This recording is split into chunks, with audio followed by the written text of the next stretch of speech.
예수께로 오라. 예수께로 오라. 제목입니다. 주님은 이제 우물가에서 만난 여인과 대화를 하시면서 여인이 변화되는 이 과정을 쭉 이렇게 보여주고 있습니다. 이 요한복음 4장에 이 사마리아 여인, 우물가 여인의 이 사건은, 왜냐하면 첫 대면할 때는 물 좀 달라고 하시는 주님의 그 요구에 여인은 유대 남자가 왜 사마리아인 여자에게 물을 달라고 하십니까 하면서 거절했습니다. 그러니까 주님께서 그 말 끝에 물을 달라고 하는 이가 누군지 알았다면 오히려 당신 나에게 물을 구했을 것이다. 그에게 내가 생수를 주었을 것이라 이렇게 말합니다. 그러자 여자가 이 야곱의 우물은 조상 때부터 있었던 것이고 아주 깊은데 당신이 지금 물 길을 두레박도 없구만 어떻게 생수를 준단 말입니까? 당신이 야곱보다 큽니까? 이렇게 말을 하지요. 주님은 영적인 물을 얘기하는데 이제 여인은 우물물을 가지고 세상의 물을 가지고 얘기를 하고 있습니다. 그러자 주님은 이 물을 마셔도 이 우물물을 마셔도 다시 목마르지만 내가 주는 물은 영원히 목마르지 않고 영생하도록 네 안에서 솟아나는 샘물이 되리라 이렇게 말씀하십니다. 그제서야 주님이 무슨 말씀을 하시는지 깨달았는지 여인은 주님께 그런 물 있으면 나에게도 좀 주십시오 라고 물을 구합니다. 그때 주님은 바로 여인에게 그럼 네 남편을 데려와라 이렇게 명령을 하시죠. 그 짧은 대화 속에 바로 네 남편 데려와라. 이 네 남편 얘기는 이 여인에게 가장 핸디캡이죠. 가장 치명적인 핸디캡일 수 있습니다. 그래서 주님은 그녀의 그 고통의 근원, 가장 그녀가 아파하고 고통스러워하는 그 근원을 드러내시고자 이렇게 남편을 데려오라 말씀하십니다. 주님 앞에 그녀는 솔직하게 말하죠. 남편이 없습니다. 그러자 주님이 그 여인의 삶을 적나라하게 지적하죠. 남편이 네가 5명이나 있었다. 근데 지금 네가 살고 있는 그 남자도 네 정식 남편이 아니다 라고 하시면서 네 말이 맞다. 너는 남편이 없다. 이렇게 말씀하십니다. 그녀가 어떤 삶의 방식을 살아왔는지 아주 적나라하게 지적하고 드러내십니다. 자신의 이 치부가 이게 다 드러난 여인이 얼마나 놀랐을까요? 낯선 남자가 와서 단순히 유대 남자로만 알았는데 자신의 삶을 꿰뚫어보는 이 남자를 여인은 이제 선지자라고 말을 합니다. 상대가 이제 선지자구나. 이 정도까지 나를 꿰뚫어 볼 수 있다면 선지자밖에 없다. 이런 인식이 됐어요. 그러자 이 인식이 이제 되니까 곧바로 이제 태세 전환을 하죠. 그래서 이 양반은 그러니까 선지자면 이제 예배 전문가니까 선지자에게 이제 예배 장소에 대해서 이제 질문을 합니다. 그러자 주님은 예배 장소가 중요한 것이 아니라 참되게 예배 드리는 것이 중요하다 이렇게 말씀하시면서 참된 예배자를 찾으신다 하나님이. 참된 예배가 뭐냐? 영과 진리로 드리는 예배다 이렇게 설명을 쭉 해주십니다. 근데 설명을 이제 다 듣고 난 이 여인은 이렇게 말하죠. 나도 그 메시아가 오실 줄을 알고 있어요. 그러나 그가 오시면 그 모든 것을 나에게 알려주실 것이라 이렇게 말합니다. 그러자 주님이 거기까지 드러내 보이셨는데 이제 못 알아봤잖아요. 그래서 주님을 지금 앞에 두고 메시아를 내가 기다리고 있고 그 메시아가 나에게 알려주실 것이다 이렇게 말하니 주님이 얼마나 안타까운 상황이었겠습니까? 그래서 주님은 아직까지 내가 당신과 지금 대화했던 그 사람이 곧 메시아요 이렇게 말씀을 하시는 것입니다. 사마리아 우물가에서 만난 여자는 처음에는 예수님을 유대 남자 그리고 그 다음에는 이 선지자로 여겼죠. 그리고 이제 자신과 대화하고 있는 분이 메시아인 것을 알게 됩니다. 이 사람들의 눈을 피해 한낮에 이제 물을 길러 나온 여인은 이 주님을 이렇게 만난 짧은 그 대화를 통해서 주님을 만난 아주 짧은 대화잖아요. 점진적으로 주님을 그리스도를 깨달아 알아가고 있는 모습을 보여주고 있습니다. 그녀의 이런 일이 어떻게 일어날 수 있었겠어요? 탁월한 영적 반응 때문에 그런 것이죠. 이 사마리아 여인이 빠른 영적인 반응을 보였어요. 그래서 빠른 변화가 있는 것을 보게 되는 거죠. 육체적인 해가를 위해서 우물물을 길러왔다가 영원히 목마르지 않는 생수를 얻게 된 것입니다. 이 여인이. 주님은 이 세상에서 존중받지도 못하고 멸시받고 자존감이라고는 턴턴만큼도 없는 밑바닥인 삶을 살아가고 있는 이 한 여인을 찾아오기 위해서 이 사마리아 길을 택하셨던 것이죠. 찾아온 겁니다. 생명을 유지하기 위해서는 물이 꼭 필요하죠. 이 꼭 필요한 생명을 유지하기 위해서 이 물을 길러가야 하는데 이 자신을 자꾸 멸시하는 그 눈총, 그죠? 사람들 자기를 어떻게 보고 있는지 알기 때문에 그 사람들과 대면하기 싫어서 사람이 없는 시간을 택해서 우물가로 나온 그 한 사람, 그 한 사람을 주님은 포커스를 확대경을 보고 찾아오신 겁니다. 세상의 목마름에 대한 해결. 이 여인은 세상에 엄청난 목마름을 갖고 있었던 여인이죠. 해결을 위해서 우물을 찾은 이 여인에게 주님은 영혼의 목마름을 해결해 주십니다. 세상의 목마름도 물론 해결할 수 있도록 해 주시지요. 그러나 영혼의 목마름을 해결해 주십니다. 영육간에. 이 여인은 아주 놀라운 은혜를 입게 되었습니다. 이 밤중에 우리 이 사마리아 여인 이 사건 이전에 우리 밤중에 누가 찾아왔습니까? 밤손님이 니고데모가 찾아왔었지 않습니까? 이 밤중에 찾아온 니고데모와의 대화 있었는데 이 니고데모와의 대화와 이 사마리아 여인과의 대화를 비교해 보면 참 대조를 이룬다고 생각을 합니다. 니고데모는 유대인이지 않나요? 거기다가 율법학자이고 유명한 율법 선생이에요. 그리고 고위 공직자입니다. 사내들은 공회원이니까. 이 니고데모는 예수님을 먼저 찾아왔어요. 본인이 말씀을 알고 있었기 때문에 율법을 알고 있었고 그래서 먼저 예수님을 찾아왔어요. 그런데 이 니고데모는 답답할 정도로 예수님의 말씀을 가르침을 알아듣지 못했습니다. 예수님이 야단쳤잖아요. 네가 선생이면서 율법 선생이면서 성경 선생이면서 어찌 그리 모르느냐 야단도 쳤습니다. 예수님과 대화를 통해서 발전되는 어떤 모습도 보이지 않았습니다. 자기 갖고 있는 게 너무 많아서. 니고데모와의 대화는 아주 답답하게 끝을 맺었습니다. 하지만 오늘 이름도 없고 이방인이고 부도덕한 삶을 이방이라고 취급받는 부도덕한 삶을 살고 있던 이 여인에게는 예수님이 먼저 찾아오셨습니다. 찾아가셨어요. 그래서 예수님은 주님과 몇 마디 대화를 이렇게 나누는 동안 선지자로 고백을 하죠. 고백을 하고 이 근본적인 것을 알기 위해서 예배에 관한 질문도 합니다. 그리고 예수님이 그리스도이심을 알게 되는 데까지 발전하게 되는 것이죠. 영적인 반응을 통해서. 이 여인에게는 뛰어난 영적 감각이 있었던 것 같습니다. 주님과 여인이 이런 아주 중요한 이 대화를 이렇게 나누었어요. 나누고 있을 때 이제 제자들은 어디 갔다 그랬죠? 마을로 먹을 것을 구하러, 음식을 구하러 갔었을 때예요. 근데 그 음식을 구하러 갔던 이제 동네에 갔던 제자들이 돌아왔습니다. 그래서 주님과의 대화가 여기서 중단이 됩니다. 이제 제자들은 예수님과 사마리아 여인과 대화하고 있는 모습을 보고 아주 이상히 여겼다 그랬어요.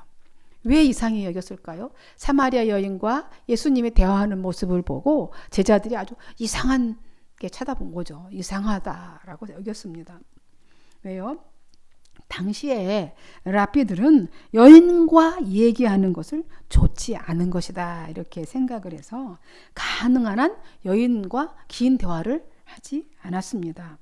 심지어 길가에서 자기 부인과 이야기 나누는 것도 좀 제약시했던 거죠. 그러니까 같이 부인과 걸어가도 대화를 안 하고 따로따로 갔던 거죠.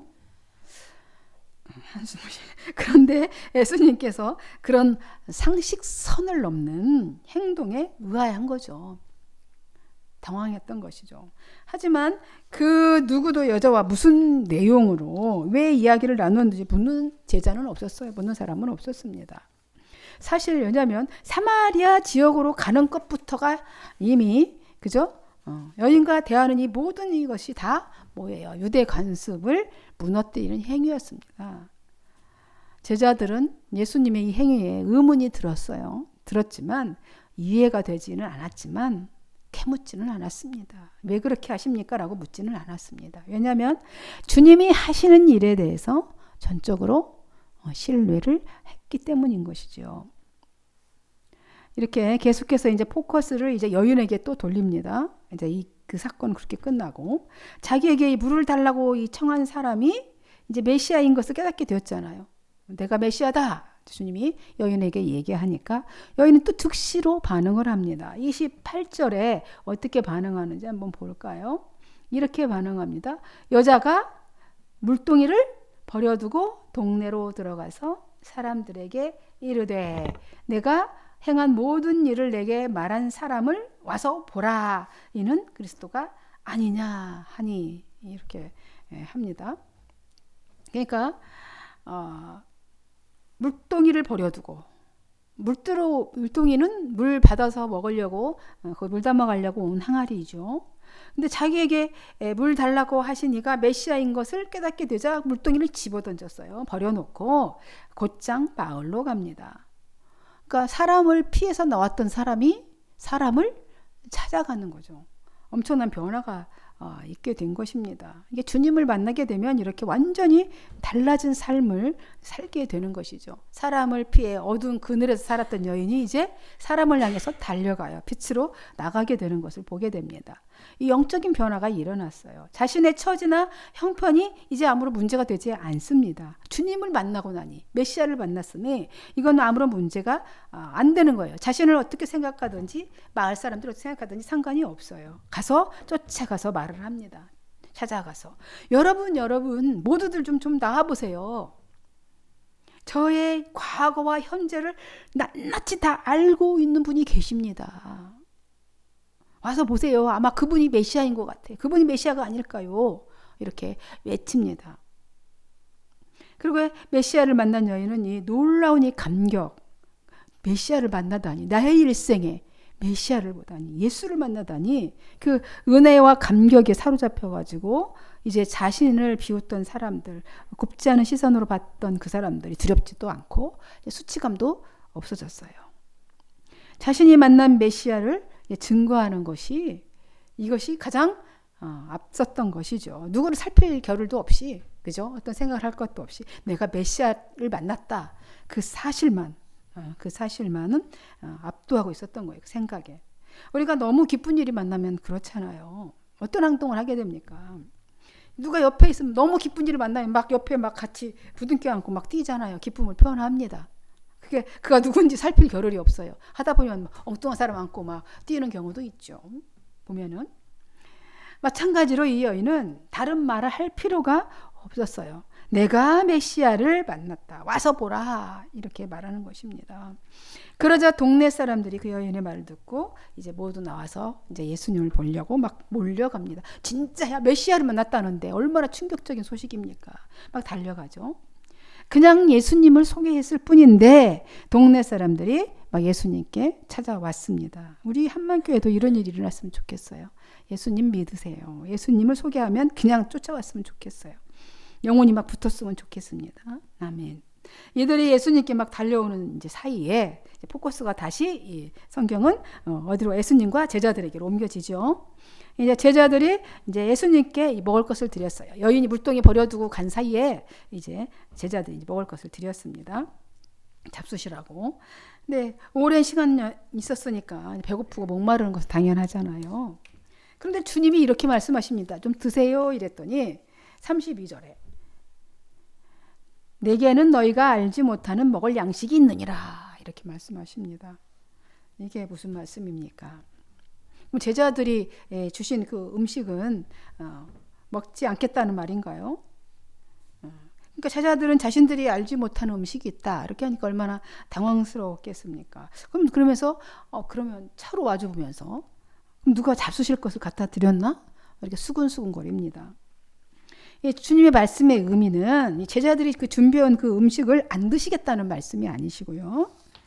당신을 배부르게 하는 다른 양식이 있다라는 말인 것이죠. 당신을 배부르게 하는 그 양식은 뭐냐면 34절에 예수님께서 이렇게 말씀하세요. 나의 양식은 나를 보내신 이의 뜻을 행하며 그의 일을 온전히 이루는 이것이니라. 이렇게 말씀하십니다. 그러니까 주님의 양식은 자신을 보내신 하나님의 뜻을 행하며 그의 일을 온전히 이루는 것이다 라는 것입니다. 주님은 영혼을 만족하게 하는 것은 하나님의 일, 그러니까 곧 그의 뜻, 하나님의 그 뜻을 성취시키는 것, 이것이 우리의 영혼을 만족시키는 거다라는 것이죠. 주님은 사마리아 여인을 만나서 그녀를 회개케 하여서 하나님께 돌아오게 하시는 동안에, 그죠? 당신은 그런 갈증과 영적인 그 갈증과 배고픔이 하나님의 뜻을 이루었기 때문에 그런 갈증과 배고픔이 다 사라지고 기쁨이 채워지게 되었던 것입니다. 영혼이 주께로 돌아오는 것을 보시고 이것이 주님의 양식이다 이렇게 말씀하십니다. 그리고 주님은 제자들의 생각을 깨우쳐 주시죠. 35절에 이렇게 말씀하십니다. 너희는 넉 달이 지나야 추수할 때가 이르겠다 하지 아니하느냐? 그러나 나는 너희에게 이르노니 너희 눈을 들어 밭을 보라. 희어져 추수하게 되었도다. 이렇게 말씀합니다.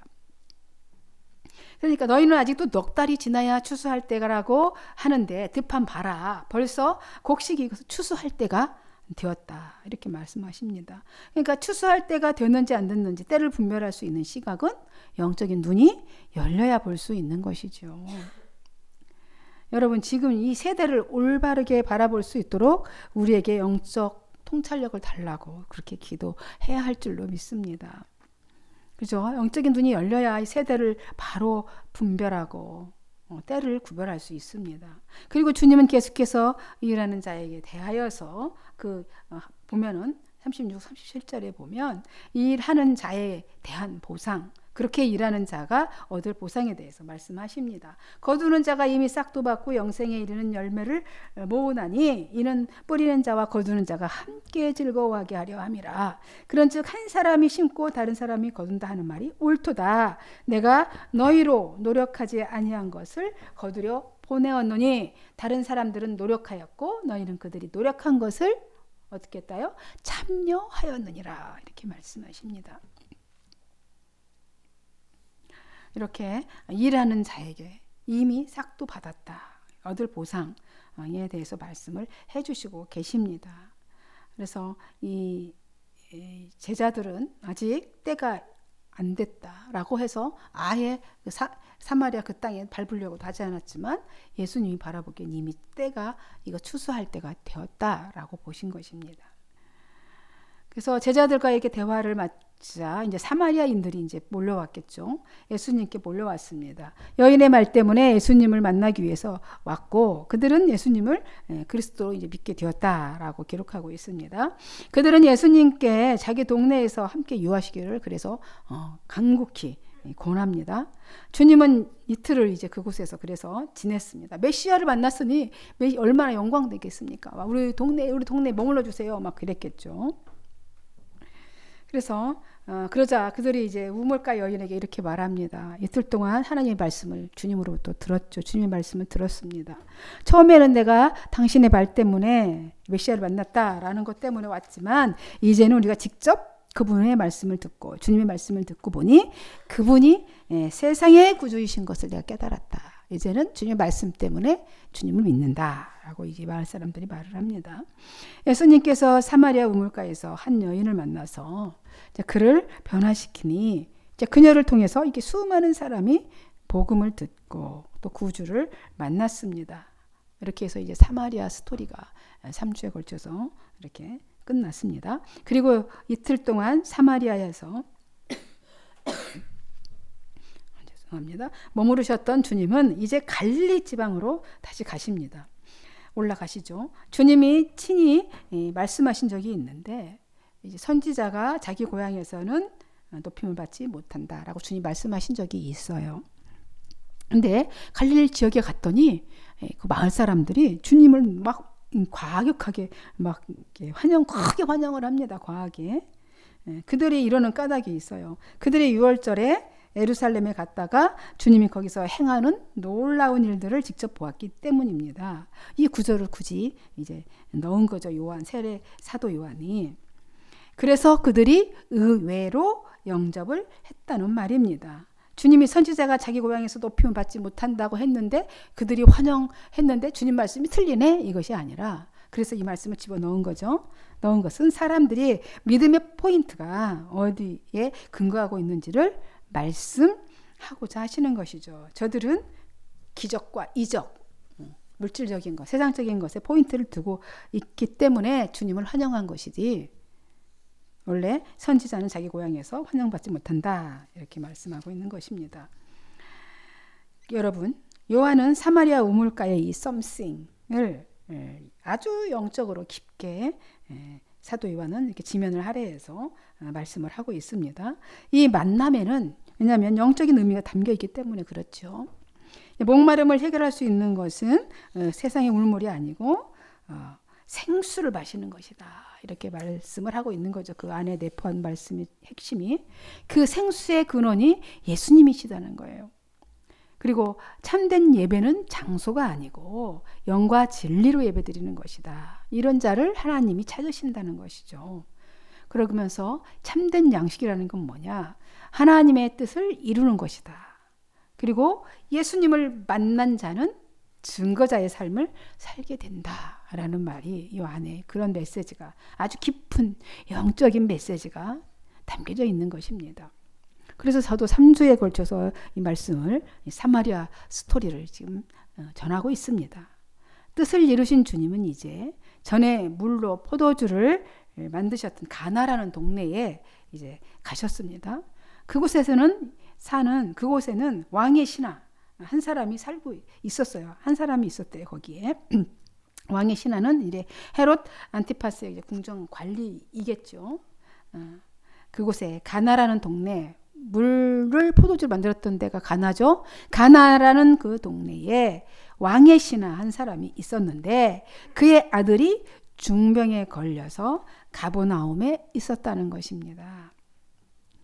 그는 죽어가는 자기 아들을 살리고자 예수님께 찾아와서 이제 살려달라고 간청을 했습니다. 왜냐하면 예수라는 이 청년이 병을 치료한다더라. 눈도 병든 자, 눈먼 자도 뜨게 한다더라. 이런 소문을 들었고 또 예루살렘에서 그런 일을 행하는 것을 봤을 수도 있겠죠. 들었겠죠.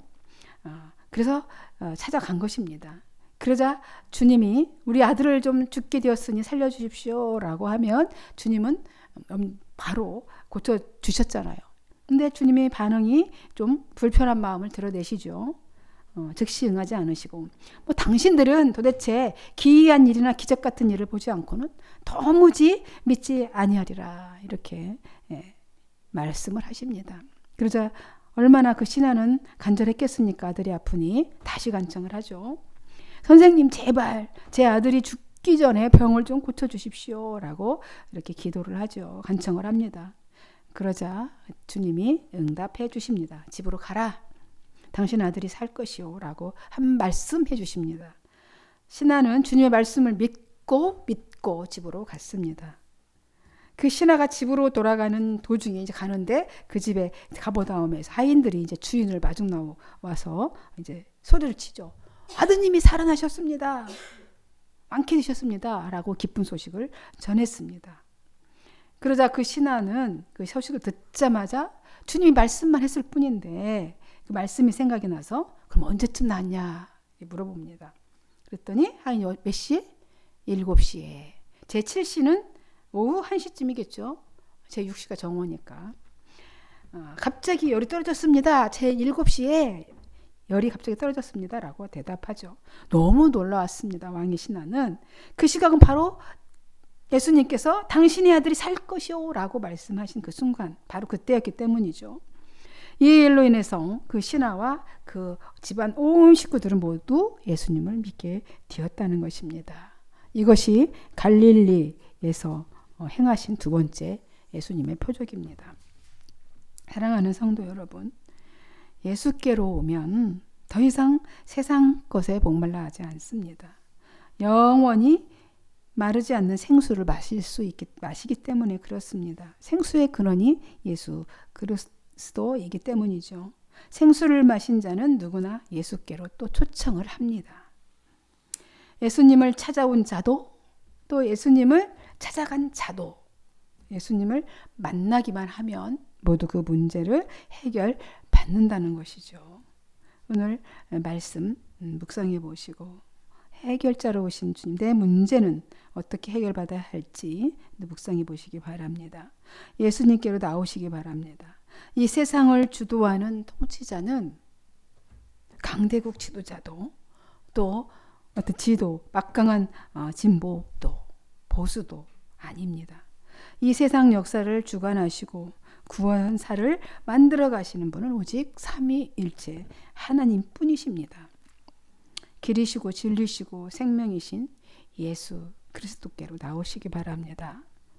우리가 살 길은, 우리의 길은, 우리가 앞으로도 살아가야 할 길, 영원히 살 길은 바로 예수 그리스도, 그분을 바라보는 길밖에 없습니다. 기도하겠습니다.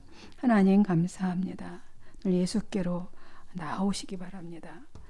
예수님께로 나와야 우리의 인생이 해결받습니다. 오늘 이 말씀을 붙잡고 또 나머지 삶을 승리자로 살아갈 수 있기를 간절히 소망합니다. 축복하고 그리스도이신 예수님의 이름으로 기도하옵나이다.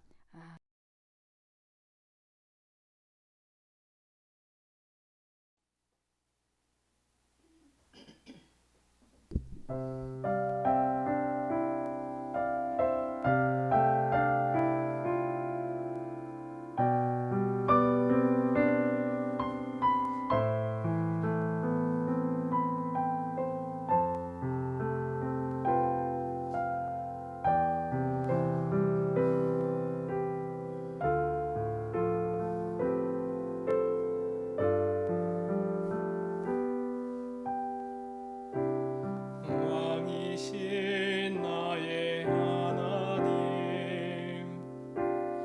내가 주를 높이고 영원히 주